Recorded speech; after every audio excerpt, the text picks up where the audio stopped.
First at 5. From the University of Florida's College of Journalism and Communications, you're watching WUFT News. Good evening and welcome to First at 5 from WUFT News. I'm Isabella Leandri. And I'm Avery Lotz. Thanks for joining us. It's Monday, the first day of the work week for everyone. And the first day on the job for new UF President Ben Sasse. His first official tweet started with saying, "It's great to be a Florida Gator." In a morning email, he mentioned specific areas to work on, like artificial intelligence, external partners, and Gator athletics. He said he would welcome other ideas if you want to email him at president@ufl.edu. Thanks, Avery. As she explained, the decision to select the former Republican senator from Nebraska sparked a lot of controversy among many people. That's right. In fact, some organized a protest as a response to the university's decision. Our Julianna Reichenbach took a break from sports to hear what the protesters had to say. Julianna, what happened? Thanks, guys. I'm outside Taggart Hall. The group began protesting at 2 p.m. After about an hour, they went inside hoping to deliver this list of demands. But new President Ben Sasse was nowhere to be seen. Protest leaders taped that paper listing their 5 demands to his door. A police officer and a university official came to talk to the group. Officials offered to let 2 or 3 group members into the room to give the demand list. However, this wasn't enough for the group, especially since they think Sasse went home. University officials could not confirm if Sasse was there. UF doctoral student and co-president of the Graduate Assistants Union, Rachel Hartnett, says she's disappointed. She heard Sasse came in at 5:30 a.m. and left at 1:30 p.m., scheduling his 8-hour workday around the students. She says Sasse's actions show he does not actually want to engage. We want to hear from you about suggested priorities for Ben Sasse. We'll have a poll available on WUFT.org where you can already find more coverage of the start of the Ben Sasse era at UF. It may be early February, but it certainly doesn't feel like it.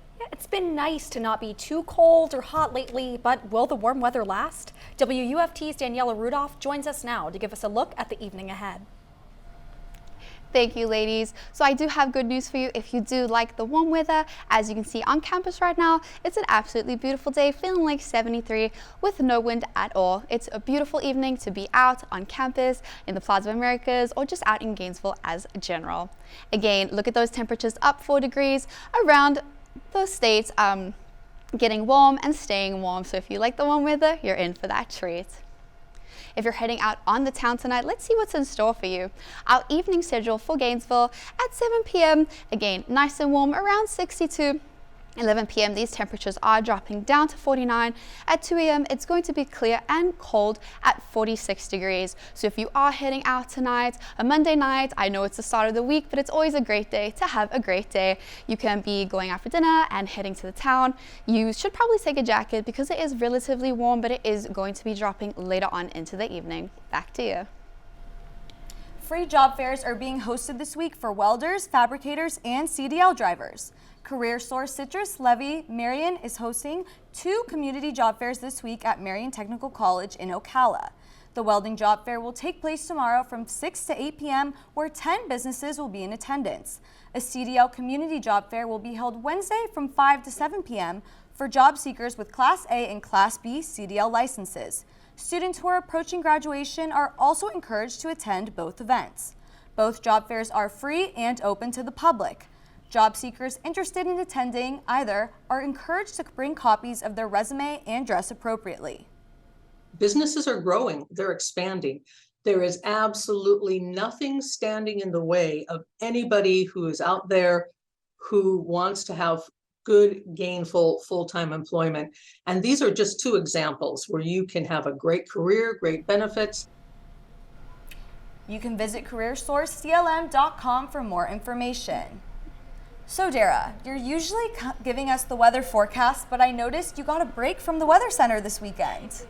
Yeah, you had a first-hand look at an event that coincides with Black Music Month in Gainesville, right?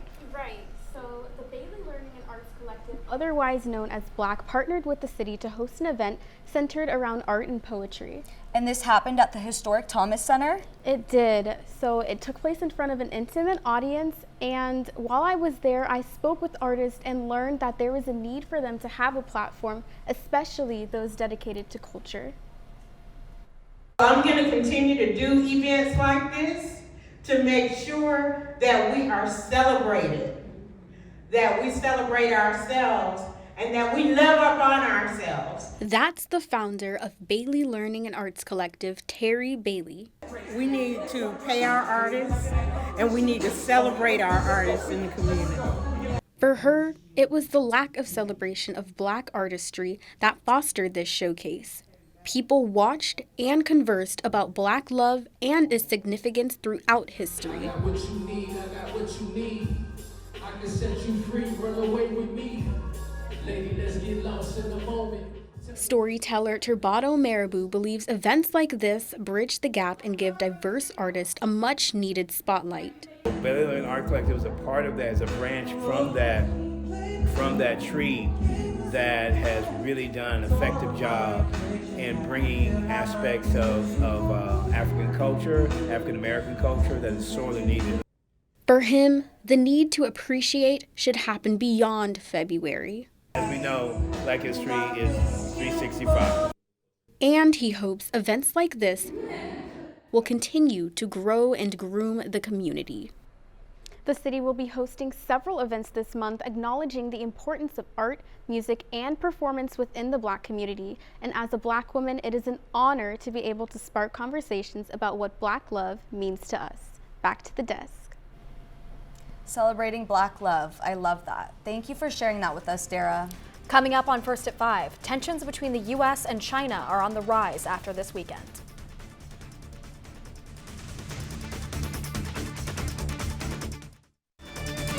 You're watching WUFT-TV News. State lawmakers are meeting in a special session this week and will face at least 2 controversial issues. It's mostly committee work to start. Governor Ron DeSantis wants more backing on flying migrants from border states and on stripping Disney's local land control. You can find Florida Channel coverage like this on WUFT Channel 5.3. In the nation's capital, President Joe Biden is preparing for tomorrow's State of the Union address. The speech is scheduled for 9 p.m. We'll have a live stream in both English and Spanish on WUFT.org. This morning, the U.S. is working to recover possible remains of the Chinese spy balloon. The debris field spans about 7 miles. President Biden directed the military to take it down. Allies are praising the president, while Republicans criticizing the administration for not acting sooner.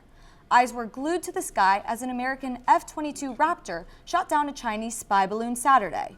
The Biden administration first detecting the high-altitude surveillance tool on January 28th in Alaska, its path eventually crossing over into Montana, Wyoming, Kansas, Missouri, and finally the Carolinas, flying over sensitive military sites along the way before it was blown to pieces over the Atlantic Ocean near Myrtle Beach. Debris picked up and brought to shore.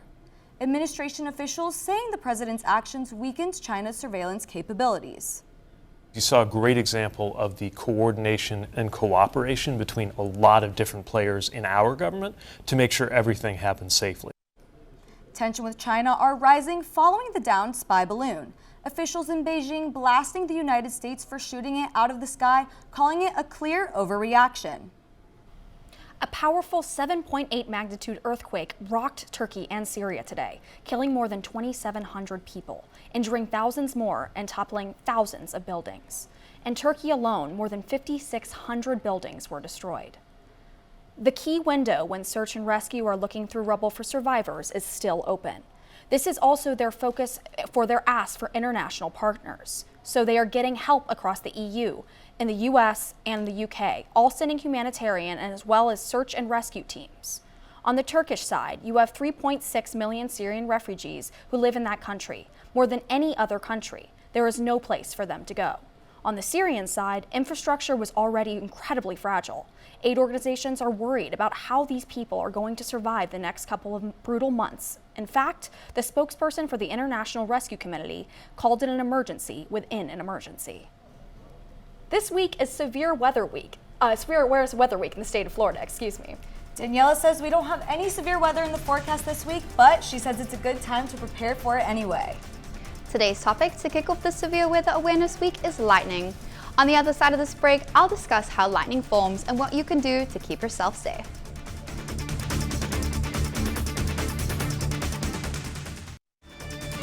You're watching WUFT-TV News. So of course the big story in weather this week, it is Severe Weather Awareness Week. So today we're focusing on lightning. It's really important to understand what is lightning before we can learn some facts about lightning. So during a severe weather event like a thunderstorm, the top of the cloud is made of ice and the bottom is made of rain. This difference in temperature creates an electric charge. The atmosphere is always trying to balance itself, and during a thunderstorm it's no different.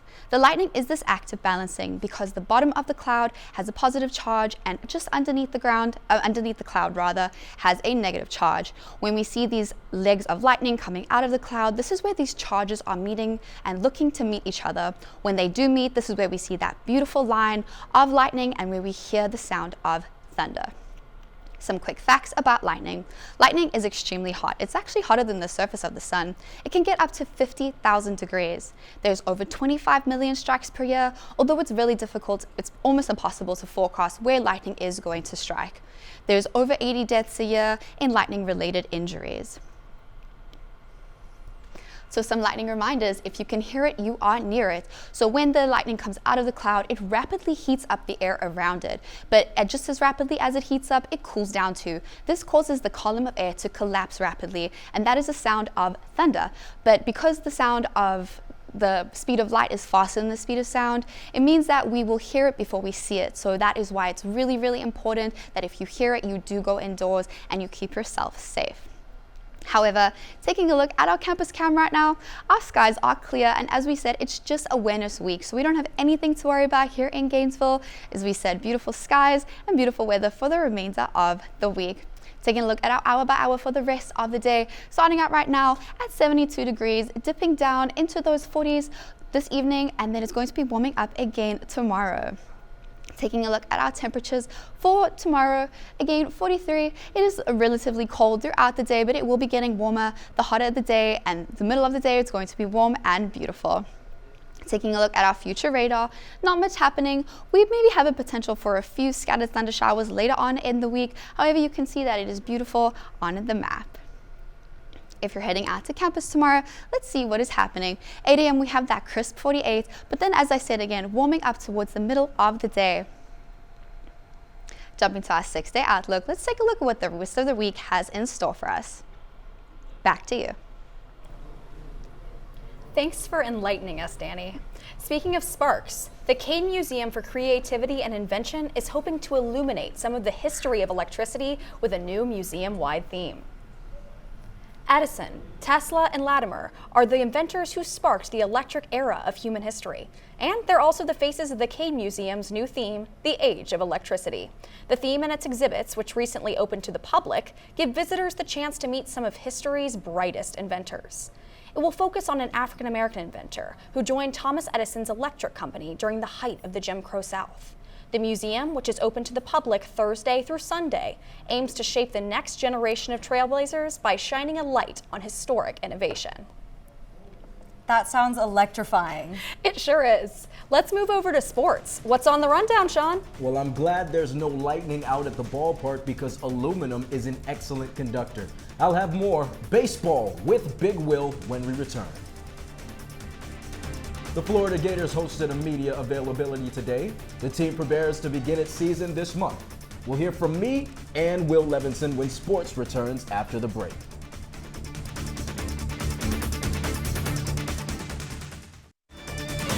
You're watching WUFT-TV News. Welcome back to sports. I'm Shawn Humphrey. Gator baseball head coach Kevin O'Sullivan is talking about his baseball team today out at Ground Zero Condren Family Ballpark. WUFT's Will Levenson. Will, what's up with Sully today? Hey Shawn, yeah, it is so great to finally hear the sweet sound of the crack of the bat once again. And here at Condren Ballpark, Gator baseball is kicking off their third week of preseason scrimmages ahead of opening day right here at Condren Ballpark on February the 17th against Charleston Southern. And as they hope and prepare to make a College World Series for the first time since 2018, head coach Kevin O'Sullivan said they've got to keep the noise and expectations out of the building. I've been here before. I've had good teams, and I know that doesn't guarantee you anything. You know, you still got to work hard. You still got to play well at the right time. You got to stay healthy. So it's our job as coaches and everybody, the whole staff, to keep in mind that we gotta keep the expectations and the noise out.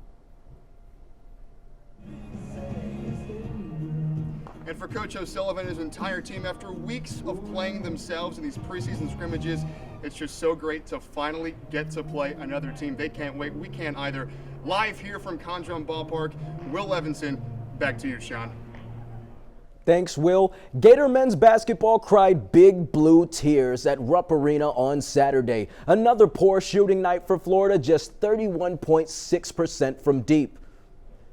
They made it close, but even if you got cigars, don't smoke them. 72-67 Wildcats. Gators with a big test at number 3 Alabama on Wednesday. Crimson Tide looking to make it 3 wins in a row. They smacked Vanderbilt by 57 before knocking off the LSU Tigers on Saturday. Alabama is undefeated in conference play.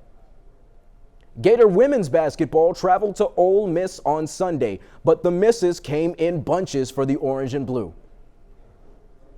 Florida made just 13 of its 54 attempts, 24.1% from the floor. Ole Miss out-rebounded the Gators 48-34. The final score, 68-42, University of Mississippi. Gators looking to improve their conference record to 4-7 this Thursday. They'll host Mississippi State at Exactech Arena. Blockbuster news in the NBA. Former Gator Dorian Finney-Smith is on the move. The man behind me, of course, is not Dorian Finney-Smith. The one-time Florida forward was far from the centerpiece of the deal. But the Brooklyn Nets experiment is over. 8-time All-Star and 2016 NBA champion Kyrie Irving heads to the Dallas Mavericks to join 23-year-old juggernaut Luka Doncic. Along with Finney-Smith, the Mavericks dealt Spencer Dinwiddie and 2 draft picks to the Nets. Irving requested a trade Friday after he and Brooklyn failed to reach agreement on a contract extension. The 30-year-old averages 27.1 points on 48.6% shooting. That's your look at sports. Back to the desk.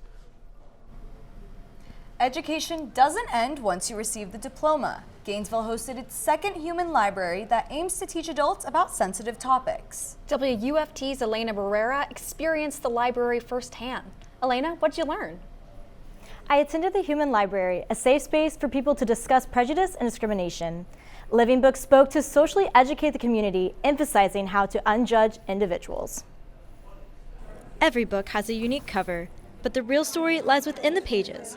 Getting more people to let go of initial assumptions is a Human Library's mission. Oftentimes when we meet someone, we already have preconceived notions within the first 10 seconds of meeting them. And so this is a great opportunity to leave a lasting impression. Event organizers recruited Carjamin Scott and 13 others to be living books. Ethnicity, sexual orientation, disability, and more were featured topics of discussion.